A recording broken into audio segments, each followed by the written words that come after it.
My name is Tim Knox. I'm the Director of the Centre for Policy Studies, and it's my very great pleasure to welcome you here this morning. I'd just like to say a quick word of thanks to Sharon and to everyone at Bloomberg's for putting this event together so brilliantly and quickly. It all fell into both of our laps at the very last minute. I'd also like to encourage everyone here to take a look at the associate membership form for the Centre for Policy Studies, which you'll find on your seats. We are an organisation which relies entirely on the support of those who believe in our founding principles of independence, the small state, low taxation. So please do take that away with you and indeed fill it in and join up. Very great pleasure to introduce Andrew Tyrie, who's an old friend of the CPS. He's done a lot of work with us, and we're delighted to see him in his distinguished role as Chairman of the Treasury Select Committee. Andrew. Well, thank you very much for that introduction. I heard the hat going round there, and maybe before the morning's out, we should push the hat round for a number of other causes I can think of, but I'll reflect on that as we go. Can I also thank very much Bloomberg for putting this event on, and also the CPS, of course, who've been so supportive over the years. I'm going to talk a bit about the IMF and the Eurozone. Of course, this takes place against a very difficult economic backdrop with a huge amount of uncertainty. When Clinton went to see Yeltsin shortly after, probably at the height of the early stages of instability of the then Soviet dissolving to become Russian economy, he said to Yeltsin, tell me what's the state of the Russian economy? And Yeltsin went into one of his very long Russian-style speeches, and in the end Clinton got bored and said, well, look, tell me in a word, how are things going? And Yeltsin replied, good. And Clinton laughed, and he said, well, you know, you can use a couple of words, and this was translated. And so Yeltsin replied, not good. And that, I think, is pretty much where we are with the Eurozone right now. And as a matter of fact, probably the British economy too. What I want to do is address what I think the heart of what the matter is with the Eurozone, and then say make a number of observations about the extent to which we are currently addressing them. It's commonly held that a currency union requires large transfer payments from high productivity to low productivity areas. But this isn't necessarily the case. A currency union will be robust if at least one of two other conditions are met. Either competitiveness can be maintained by domestic price adjustment, that is, internal devaluation or revaluation, or countries which can't cope need to be able to leave the zone or be ejected. So there are three conditions, and the three conditions are indefinite transfer payments, domestic price adjustment, or a means of getting out. Any one of those conditions will suffice to enable a currency zone to work. The Eurozone is going to remain in difficulties because it satisfies none of them at the moment. 20 years ago, I wrote a number of papers making these points, one of them actually published by the CPS. If I made these points in front of vigorous Euro enthusiasts, which I did quite a bit, particularly senior officials from the European Commission, I found that these points were ignored, or worse, I was described as a wrecker of the whole Euro project. As it happens, I also argued that participation could bring some modest economic benefits, particularly from its effects on the allocation of investment. And I didn't oppose British participation in the Euro on principle. But I favoured staying out because I was concerned about a number of things. First, that the zone's monetary credentials could be diluted, perhaps by influences from Europe's southern tier. Secondly, that it might turn out that the euro was being created at a fleeting, benign moment in the business cycle, enabling what was then very important, the Maastricht criteria, to be more or less met, and that huge, further tough adjustments awaited participants. And the third major concern I had was that the euro might be used to justify an unwarranted increase in powers in the EU over fiscal policy. Incidentally, all those points I've just made are direct quotations from one of the papers I wrote nearly 20 years ago. It was clear to many of us from the start that the countries of the Eurozone would be subject to the discipline of the bond markets, and that therefore, notwithstanding the criticism I took for raising the issue, I thought it'd be better to address the possibility of exit than to go into denial about it. Now, it isn't an easy moment just now to contemplate a euro exit, but I think it must be done. The stakes are too high not to do so. Instability in the Eurozone threatens the prosperity of the UK, the region, and possibly, we're told, the globe. And lest any of you think I'm exaggerating, it was the Bank of England, in evidence to the Treasury Select Committee, which I chair, which described the Eurozone, and I quote, as a very significant catastrophe risk. A recent Deloitte survey of UK CFOs suggests that the private sector pretty much agrees with that judgment. This crisis is multidimensional, involving the risk of multiple commercial bank default, of sovereign default, of contagion to other sovereigns, and some risk of the ECB's insolvency. Among other problems, the need to solve the payments imbalances within the euro area and the need for structural and supply-side reform are the trickiest to handle. All of what I've said so far can be illustrated by looking at the problems of an individual country. Take Greece. The Eurogroup's latest rescue package for Greece, agreed in March, does not provide a permanent solution, nor does the firewall created by the ECB's 3-year liquidity provision. Massive though it is, that won't provide a permanent solution to the contagion risk of a Greek default to other countries and institutions.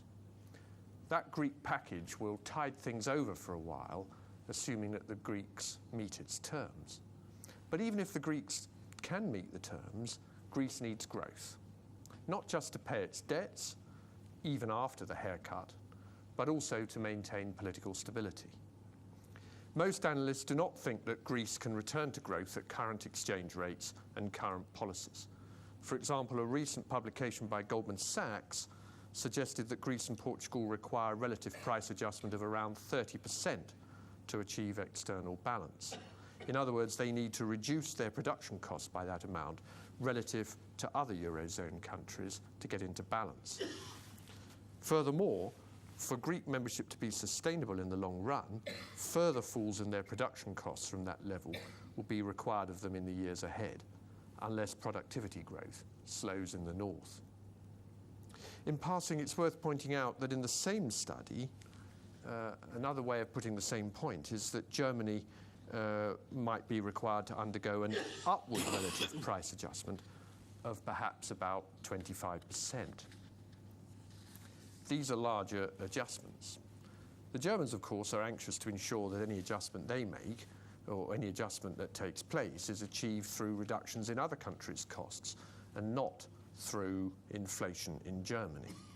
But if that isn't achieved, Germany must, in the long run, be at some risk of inflation, probably asset price inflation, and it's worth just bearing that in mind. And I wonder how much thought is going on in the Bundeskanzleramt, the Bundesbank, and in the Finanzministerium about that point. Now, gloom about the durability of the Greek package is not confined to commentators, economic scribblers, and reasonably inconsequential backbench MPs like me. An unpublished compliance report by the EU has concluded that Greece will have to impose a further fiscal squeeze next year amounting to 5.5% of GDP. That report says, and I quote, there are large fiscal gaps in the budget plans. That's even in the plans, even if the plans are fully implemented. In other words, the path to sustainability lacks credibility. Another unpublished report, which has found its way onto the web some weeks ago, is marked strictly confidential. So I thought that might be worth a look. And this is entitled Preliminary Debt Sustainability Analysis. Well, I used to work for an international financial institution, and I can report to you that this document looks suspiciously like an IMF document. And in classic IMF speak, it reads like a catalogue of reasons why the Greeks may suffer even deeper recession, remain accident-prone, and fail to achieve the necessary growth. So the radical structural reform programme demanded of Greece by the Eurogroup, worthy in intention, may well be insufficient to restore Greece's competitiveness. It may actually simply generate a political crisis. A huge risk on the political side must be a weakening of the commitment of the Greek authorities to deliver wage cuts and supply-side liberalisation. And bear in mind that they have elections on May the 6th. The IMF document, if it is an IMF document, is making similar points. So the radical structural reform programme being imposed on Greece, a programme to force that domestic price adjustment, is full of risk. In which case, if the Eurogroup really want to keep Greece in the Eurozone, they will have to accept one of the other conditions with which I began these remarks. Large transfer payments, not as loans, but as grants, or they will have to contemplate exit. Those transfer payments will need to become a permanent feature of the Eurozone. In fact, some large transfer payments have, of course, already taken place, in addition to the highly publicised bailouts of Ireland and Portugal.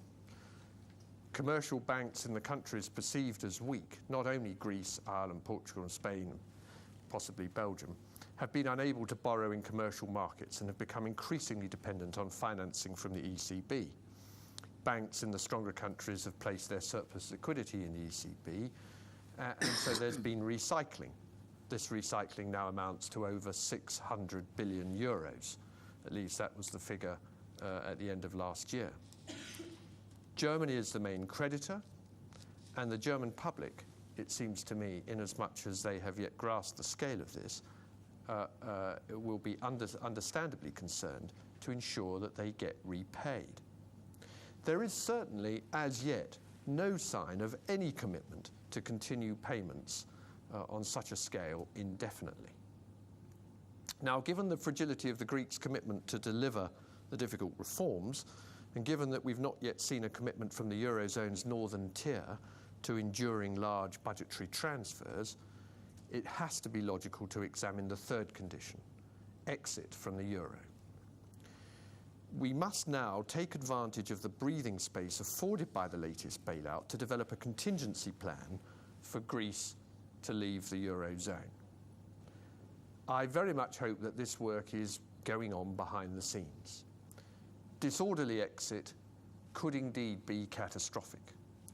To paraphrase Oscar Wilde, and in a generous mood, to be caught out by the collapse of Lehman might be construed as a misfortune.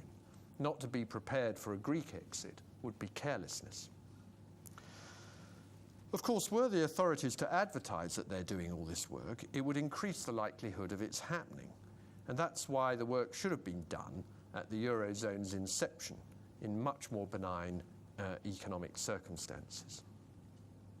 Now, those who argue that Greece should remain a member point out they have some points to make. They point out that the contagion risk to other southern tier countries could cause a catastrophe in itself. That's why the robustness of the firewall that needs to be constructed is hugely important. The fundamental issue that will continue to trouble the markets is not the liquidity of government securities markets, but the solvency of government finances. The European Central Bank can't solve that problem and shouldn't try. A convincing firewall requires both willingness and ability of governments of the Eurozone countries to commit taxpayers' money to mutual support in sufficient quantities. First, though, the governments need to sort out what sort of Eurozone they're prepared to defend in this way. This they have failed so far to do, and I'm not confident that they will succeed. If the euro area were a single polity with a single government, it could solve its own problems. Its debt and deficit levels in aggregate are lower than that of the UK or the US. So it's capable of looking after itself. But is it willing? The Eurozone is not a single polity. Its central authorities owe their existence to a mantra of ever closer union among the peoples of Europe. And that owes more to ideology than economics. It is deployed, and I've heard it deployed, to oppose any repatriation of powers or functions, regardless of circumstances. A broad coalition of politicians of left and right, Europhile and Eurosceptic, have queued up to challenge this mantra, from Ralph Dahrendorf to Norman Tebbit. It rendered historic service by contributing to European stability for more than half a century, but it's now been pushed to its limit or beyond in the creation of a broad-based monetary union. Let's put it crudely. The citizens of Germany may be unwilling indefinitely to maintain the citizens of Greece in the style to which they've become accustomed. The citizens of Greece are certainly resisting the painful adjustments which the Germans wish to impose on them in an effort to reduce the size of the cheque. Ideology got us into this mess, and it must not be allowed to stop us getting out of it. In my view, only the IMF has the necessary detachment and economic credibility to sort this crisis out. Until now, their resources have been woefully inadequate to handle a full-scale Eurozone bailout. The cost of this could be vast. At last week's spring conference, the world's leading industrial nations agreed to increase the IMF's resources to $400 billion, enough to bail out Spain if that were needed. I hope that this is enough. Certainly, it is a step in the right direction. I note, though, that the OECD's Secretary General recently argued for a bailout fund of $1 trillion in order for, as he put it, and I quote, the mother of all firewalls to be created. Now, I haven't been handed a cheque myself by the IMF in order to say all this. The IMF is certainly not perfect, and it's possible that this crisis is beyond even them. But it is a great deal better than nothing. The IMF now needs to show the toughness in negotiations with which it has made its reputation over the past half a century. These will be very testing times for Christine Lagarde. She must see off Eurozone's special pleading. If she failed to do so, the extra resources would be wasted. Of course, the IMF can be no more than an advisor.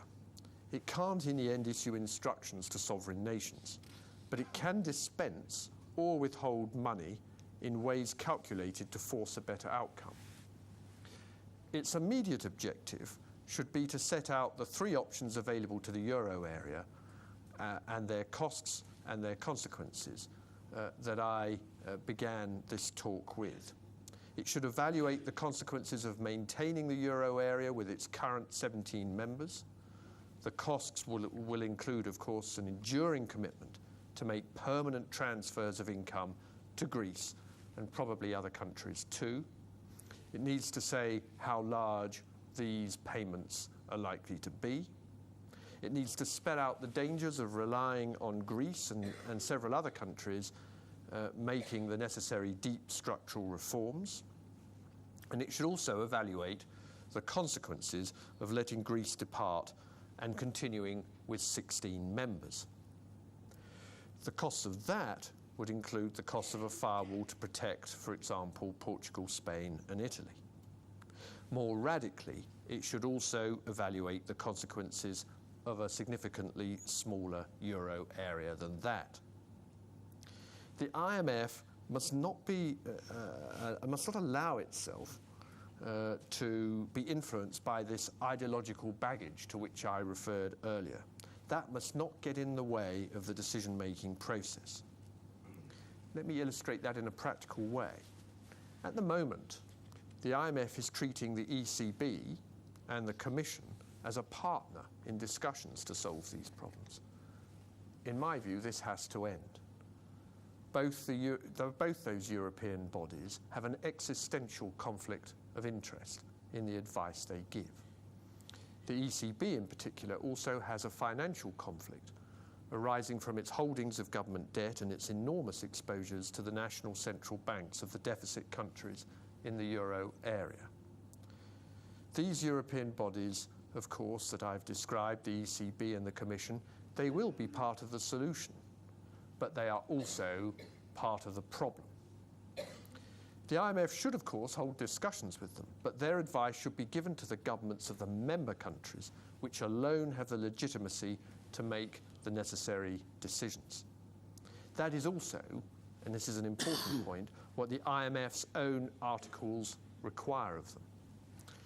So the IMF's job would not be to decide among the policy choices, but to evaluate them, present them to the euro area governments, and put pressure on those governments to make a choice that will be enduring. The IMF's influence could be decisive. It can put money up on the table to help support the firewall that would be needed as part of any sustainable plan, or withhold the money until it concludes that such a plan has been adequately developed. That's what, after all, the IMF has been doing on a smaller scale around the world for decades. Its judgment on the sustainability of any plan would carry enormous weight in financial markets. That judgment itself will influence the outcome. And that also strengthens the IMF's hand. The IMF's major non-European members, and indeed around the world too, should also speak up. More than 3/4 of the voting power in the IMF belongs to these non-euro area countries. They should instruct the IMF now to take a detached view. They may need to watch like hawks to fend off special pleading. Never has the IMF's well-established unsentimentality been more needed than it is now in forming these judgments. Now, some have argued that the IMF should keep out of it altogether, that those not part of the Eurozone shouldn't do any more to help it, even in their capacity as members of the IMF. And this brings together those who believe we'd be better off if the Eurozone collapsed completely, those who argue that extra IMF help will only reduce the likelihood of the Eurozone ever helping itself, and those such as the US, particularly Congress, who rarely support increases for the IMF, whatever the justification. Now, those points do have some force, but I think there are 3 points which, taken together, look persuasive in the other direction. First, there is a non-negligible risk out there of a serious regional and possibly global economic fire.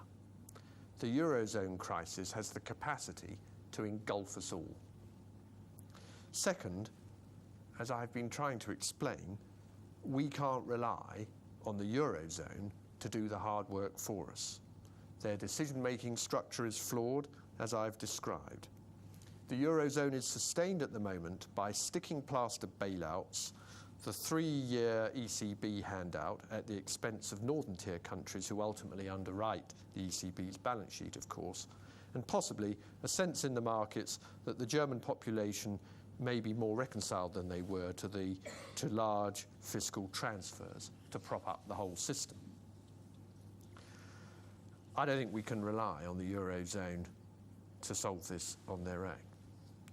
The third reason for backing the IMF is the simplest.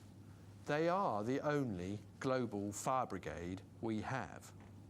That is why it must be right to have increased their resources. I'm not predicting disaster, The resilience of global growth, so different from the period from the 1930s compared to where we were 4 years into that crisis, may well enable the Eurozone to muddle through. But it must be right to be paying the insurance premium now by increasing their resources. I want to end with just one further short point. Gloom comes cheap, you know, and I may have given you a bit in the preceding, whatever it is I've been talking for, a quarter of an hour, but there are quite a number of grounds for optimism. By far the most important is that despite a little fraying at the edges, the fabric of the global trading system is not succumbing to protection.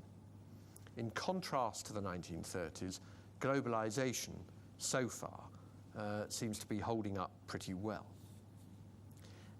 Absolute levels of income and wealth are much higher than they were in the 1930s, and maybe that is connected to the fact that the rise of political extremism in the Eurozone is not yet comparable to those years, although I do flag it up as a matter of concern. I have alluded to what I consider to be mistaken policy making in the Eurozone, but they have got quite a few things right. Policymakers have now bought themselves some time in the Eurozone for a more fundamental solution. It is essential that they use it. Thank you very much.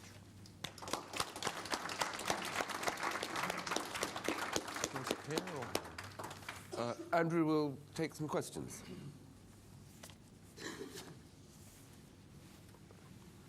Andrew, thanks for that. Just going back to that point about the internal revaluation, that's the second point you talked about. I can understand the structural reforms, but that's really... understand structural reforms, but that seems to be getting these southern tier countries into a more sustainable state long term. Could you just maybe outline how in reality an internal revaluation or price adjustment would actually work? And I'm assuming, you know, reducing productivity costs and so on will be a major part of that. Improving productivity with large cuts in wages, it will be absolutely essential. Reducing the cost base in other ways, shrinkage of the public sector, where there a huge amount of waste exists in most of these countries. Not only those countries, incidentally.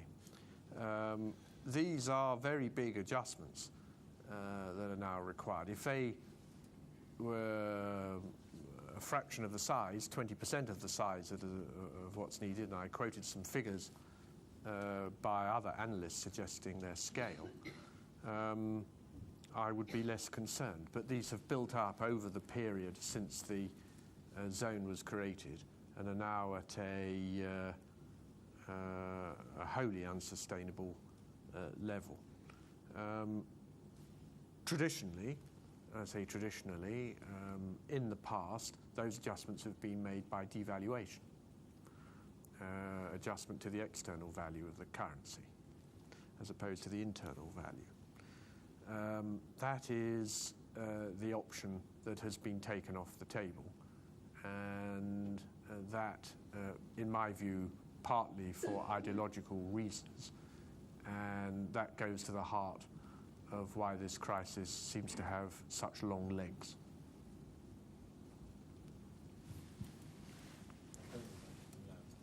How is Greece different to Kosovo or Ecuador? National currency of Kosovo? The euro. Germany not writing out the checks. National currency of Ecuador? The US dollar. They're not expecting Washington DC to subsidise them. Why is Greece different to Kosovo or Ecuador? Well, I don't know much about Ecuador, as a matter of fact. In fact, I'm just checking in my head that I can spell it. I can, actually. Kosovo, I do know a bit about. Kosovo is on a life support system. Kosovo's bills are largely being paid for by the West, actually mainly the EU, and will continue. That will continue to be the case as it is with Bosnia, and with several other parts of that region. Macedonia is also receiving a good deal of support, which of course has a large border with Kosovo. I think the situation is completely different in almost every respect, and the ethnic conflict in Kosovo is trumping all other concerns. It's also an extremely small country where the sums required in relation to the size of the EU are affordable. Interestingly, and somewhat surprisingly, as a matter of fact, parts of the Kosovan economy have shown a remarkable resilience. I happen to know a little bit about the region, having worked there for a number of, or having worked in the Balkans for a number of years, and parts of the northern edge of Kosovo are doing much better than people had feared. But I don't think we've got many lessons to learn from Kosovo about how to solve the Eurozone crisis. What is your view of the potential for a socialist French president? Well, how do you think that'll have on the Eurozone? Well, tempting me down that road is all good fun, and if it were later in the day, you might have got a response. But I'm still alert enough after my early caffeine boost to realise that there's some pitfalls there. Mr. Hollande has said a number of things that are of concern not only to other Western countries, but also to a large slice of his own domestic opinion, particularly establishment opinion in Paris.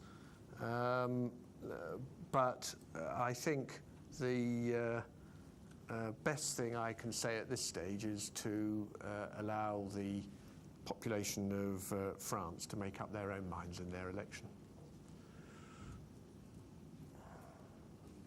I wondered if I understood where you were going with the contingencies for an exit, that would apply to Greece, and then the firewall would protect... Sorry, I didn't quite understand the first part of the question. The contingency planning that you mentioned would apply to Greece, which is clearly insolvent, has restructured, it's still not going to work, and so therefore it needs to exit. Yeah. The firewall then, I guess, would protect Spain and Italy, and the other two countries in the PIGS are firewalled already by being program countries. So my question is, not so much about Kosovo and Ecuador, but why are Spain and Italy going to survive in the Eurozone when Greece isn't, and you know, by extension, what about Portugal and Italy? And then if we get there, then what's left? Because at least one big country which must be in the core of the Eurozone, Italy, is out, right? Well, first of all, I'm saying that the IMF needs to do this analysis, not you or me. Secondly, I'm saying, I don't want to engage in a running commentary about the condition of all of these countries. I took Greece because there's been so much information in the public domain about it over the last few months that I felt it was reasonable to do so. But I will just say a little bit in response to what you're saying. I don't know where that firewall should be drawn, and I'm not giving a firm view here, and you've heard me say that I would rather other people get on with that work. But I am clear that that work does need to be done extremely, with a great deal of care. I'll just say a word or two about Italy, for example. The Italians have a tax base, and they have a very powerful revenue service. And they also have a very long history of skillful debt service management in their central bank. And they quite a lot of their debt is held domestically and is term debt, they're not under immediate pressure. And the economy, parts of the Italian economy appear to be remarkably resilient. So I'm not, it's not that I've just got back from a few days holiday in Italy, but it is that I, for example, have noted that there is, again, it's not all gloom with respect to a number of these countries, given intelligent policies and given rationality in the markets. But your general point, and I'm not going to take it any further than this, is, I think, by implication, people have got to, that it is unlikely that we will continue with 17 members. Am I right? Yes. It is well exceeding what I'm permitted to do. And since you're all in the dark and you're all now anonymous and I'm the only one that's illuminated by these lights, how many people in this room think that Greece will stay a member of the Eurozone? How many people therefore think they will leave? Yeah, okay. Now, of course, I have a vested interest in the outcome of that. But what did you think? You're a neutral chairman. Greece will leave. Yeah, okay. Let's have another question. Andrew, following your talk and just applying a few probabilities, it seems, and if we take the view that Greece is going to somehow leave and everybody else is using the firewall, is somehow going to be able to stay in, it is unlikely that the remaining countries are going to do the reforms that they need to do. So the cost of the firewall is going to continue to grow and grow and grow. And depending on whether, it doesn't really particularly matter whether it's being provided by Europe or the IMF, doesn't that raise implications for the UK's membership in the EU ultimately? Because the strains on us putting up funds for that are going to grow and grow. And even if you can argue that theoretically it's good insurance for us to pay, I'm not sure the political will exist for us to do it. Well, I'd like others to decide where that line should be drawn, whether it should be drawn at Greece or somewhere else. No, it's not necessarily the case that the firewall cost will grow indefinitely, provided that one of the other conditions I referred to is also put in place, which is enduring transfer payments. I'm very struck when I talk to senior German politicians how many of them are quietly reconciled to this. I'm not quite sure they realise what that means, but Germany has been making transfer payments for a number of reasons for a very long time, and it is part of the it is part of the political culture. After all, they've been making large net contributions to the EU for a very long time. As for the second part of your question, no, I don't think that the leaving the EU is in prospect, but largely because none of the main parties think it's a good idea, and the very worst time to start considering something like that in any case is now. I mean, that would be a very serious misjudgment for the EU to make at this time. As I have said on many occasions, the costs and benefits of being out may be, there's a heap of ideology in here in this debate, but it is certainly not, in my view, clear cut that we are better off in or better off out. This is a very complex argument. But I am clear on the costs of getting out. The short-term frictional costs of that process would be huge, and now is not the time to start thinking about it. And on that note, I'm afraid... We'll only take one more. So one more question. Can I take one more? Very From quickly. the front row, the hand's been going up. Andrew, sorry, I just have two questions. The first... I'll take. Sorry. No, take two more quick questions, and then we'll come to the front. Then we'll stop. The first, I just wanted to clarify, do you think a Greek exit could happen this year or next? And the second, it's slightly off topic, but during the summer you criticised the government's growth policies. Clearly nothing's changed since then because we are back in a double dip. And would you like to say anything more about the government's growth agenda, which clearly isn't working? Those criticisms, of course, in the Centre for Policy Studies pamphlet.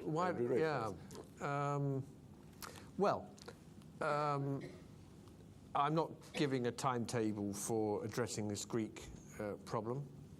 On the second point, clearly a great deal has been done, and you saw movement which I flatter myself might have had something to do with the fact that I raised these issues noisily. In fact, I've been raising them for the whole of last year, and they were picked up most saliently last September, about the need to put together a coherent supply-side agenda for long-run reform of the economy. This is not talking about the relative merits of any given level of fiscal tightening. What we're talking about, or the conduct of financial policy, the relationship between monetary and fiscal policy, what I was addressing was supply-side reforms, labour market reform, deregulation, the planning proposals that the government are putting through fall into this category as well, among many other things. Yes, I do think the government have done a good deal to put together a coherent agenda. What they now face is that huge decade-long undertaking of implementing it, and you saw some of that in the budget. And yes, the government are getting on with it, and I don't underestimate the scale of the challenge. I'll take one last question. The indefinite transfers that you talk about, isn't the price of that going to be more fiscal consolidation in the EU, which eventually, in my mind, leads to sort of a political consolidation, which has been a sort of precursor to any other success of a currency union, and that looks unappealing for the UK?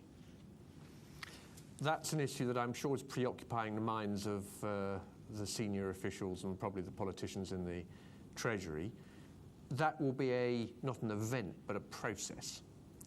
And a lot of careful thought needs to go into what scale of transfers are going to be required in the long run, and how to ring-fence the effects of a Eurozone transfer mechanism from the rest of the EU structure, from the structure of the 10. The extraordinary thing about the EU is that it began as the EEC, and then it became the EC, it's now the EU. News of its death has been greatly exaggerated ever since it got going. There is a huge amount of political will behind this project. It goes back to the ideology point I made. It's something that the Anglo-Saxons find, actually, and to some degree the Scandinavians and a number of East European countries, at times perplexing, but it's there. It's partly a legacy of the last war, and maybe that's in decline, but it has other characteristics as well that give it enduring significance. I will continue to argue that the death of the EU will be, we'll continue to exaggerate its death for a good while to come. Andrew, thank you very much indeed.